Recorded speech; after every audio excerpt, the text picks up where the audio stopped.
وَأَوْكِئُوا الْأَسْقِيَةَ وَأَجِيفُوا الْأَبْوَابَ وَأَكْفِتُوا صِبْيَانَكُمْ عِنْدَ الْعِشَاءِ. عشاء کے وقت اپنے بچے یعنی مغرب کا اندھیرا پھیلنے کے وقت اپنے بچوں کو اپنے پاس روکو، باہر گلیوں بازاروں میں گھومنے پھرنے کے لیے نہ چھوڑو. فَإِنَّ لِلْجِنِّ انتشارًا، کیونکہ جن اس وقت پھیل جاتے ہیں، جن منتشر ہو جاتے ہیں. وَخَطْفَةً، اور ان کا اچکنا ہوتا ہے. یا اچکنے کا مطلب کیا ہے کہ اس وقت جنات جو ہیں وہ انسانوں کو، اور خصوصاً چھوٹے بچے جو اپنا دفاع کرنا نہیں جانتے یا اپنے لیے دعائیں وغیرہ اذکار نہیں پڑھ پاتے، ان کو تکلیف پہنچاتے ہیں، اور وہ تکلیف جو ہے وہ تیزی سے پھیلتی، یعنی بہت جلدی اثرات اس کے ہوتے ہیں.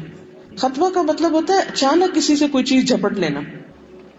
جنات کا اچانک وار ہوتا ہے ان پر، یعنی اچھے بھلے ہوتے ہیں، بعض اوقات بچے رونا شروع کر دیتے ہیں یا ان کو کوئی بیماری لاحق ہو جاتی ہے تو تیزی سے شیاطین یا جنات کی طرف سے بچوں کو نقصان ہوتا ہے، اور یہ رات کے اول حصے میں یا دن کے آخری حصے میں زمین پر پھیلنا شروع کر دیتے ہیں. اس لیے احتیاط برتنے کی ضرورت ہے، اور نبی صلی اللہ علیہ وسلم کی ان تعلیمات پر غور کرنے کی ضرورت ہے. اگر ہم ان سارے حفاظتی اقدامات کو کریں تو انشاءاللہ بہت سے نقصانات سے بچ جائیں گے.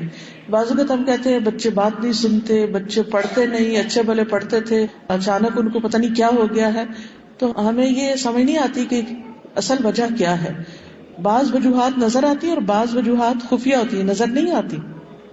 مثلا ایک حدیث سے ہمیں یہ پتہ چلتا ہے سال کی راتوں میں سے ایک رات ایسی ہوتی ہے جس میں آسمان سے بلائیں اترتی ہیں، اور جو برتن کا منہ کھلا ہوتا ہے یا چیزیں اس طرح کی کھلی ہوتی ہیں اس کے اندر داخل ہو جاتی، اور وہ پھر وبا جو ہے یا بلا سے مراد وبا ہے، وہ وبائیں جو ہے وہ بیماریوں کی شکل میں پھر پھیلتی. تو اگر ہم چاہتے ہیں کہ ہم مختلف قسم کی بیماریوں سے بھی بچیں تو اس کے لیے بھی ضروری ہے کہ ہم اپنی ہر چیز کو ڈھانک کے رکھیں اور صاف ستھرا رکھیں.